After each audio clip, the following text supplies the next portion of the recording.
چهار آسیا که بود سابق گیر از کلانا خدا ببخشه حاجی صاحب عبدالعلی قادر نام داشت.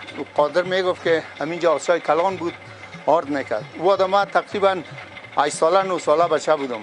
باجا میگفتن که سابق همینجا مردم همین جویا را کندن، همون سابقه چند صد سال پیش مثال ایره کندن، باز کل از اتفاق کده، بازیا که اتفاق کده به یک اتفاق بازی جویا کنده.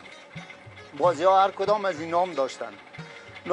بازیا گفتن یا ما به نام یک نفر شخص نمیمونیم، این باید یک چیزی باشه. باز همینجا یا اول ضرورت خود جور کردن 4 تا آسیا که یکی یه نمی آسیا است که آسیای حاجی عبدالرشید است، یکی آسیای کلان است به نام آسیای کلان آسیای حاجی عبدالعلی میگفت. حال او رو دیگه کس خریده، مدیر شریف پیش از اوست. دیگه یک آسیای دیگه هم پایان آسیای بینی در پوزه را بینی میگن، در آسیای پوزه بودن. باز از او پایان آسیای مدیر سیف الدین میگه پیش ماجد، همون چنار کس پیش درخت چنار. همون آسیا سینمی 4 دان آسیا را یا جور کردن بر رفع ضرورت خود. همین مردم اتفاق کرد به نام شخص نماندن، به نام همین 4 آسیا ماندن. با نام از این 4 آسیا ماندن تا امروز نام 4 آسیا است. دیگه باز قریه‌اش نام داره خودش هر کدامش. دیگه عمومی به نام 4 آسیا بیاد میشه.